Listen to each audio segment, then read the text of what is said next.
Masa jabatan Gubernur Maluku Murad Ismail dan wakilnya Barnabas Orno bakal berakhir Desember 2023 nanti.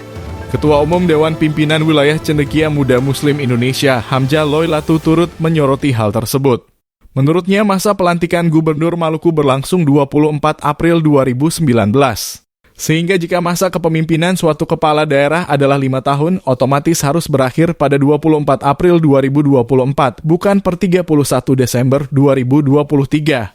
Sehingga kami menyayangkan hal tersebut. Sebab kalau kita lihat dari masa pelantikan Gubernur Maluku pada 24 April 2019 yang lalu sampai dengan 31 Desember 2023 itu belum memenuhi masa pengabdian selama 5 tahun, kata Hamzah. Minggu 26/11/2023. Lanjutnya, pengajuan gugatan yang diajukan gubernur dan beberapa kepala daerah lainnya ke Mahkamah Konstitusi adalah hal yang rasional dan tidak melanggar konstitusi. Sehingga ia mendukung agar pengajuan itu tetap berjalan dengan aman dan adil.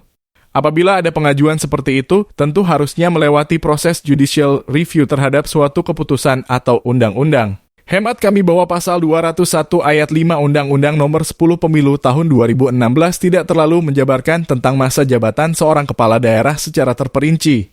Yang ada hanya memuat masa jabatannya selama 5 tahun saja. Harusnya isi undang-undang tersebut juga menjelaskan secara terperinci masa jabatan kepala daerah terhitung sejak dilantik sampai genap 5 tahun dan berakhir sesuai dengan bulan dan tanggal pelantikannya, terangnya. Diberitakan sebanyak 17 orang gubernur akan berakhir masa jabatannya pada tahun 2023 termasuk Gubernur Maluku Murad Ismail. Posisi gubernur tersebut akan digantikan oleh penjabat hingga terpilihnya kepala daerah definitif melalui pemilihan kepala daerah serentak 2024.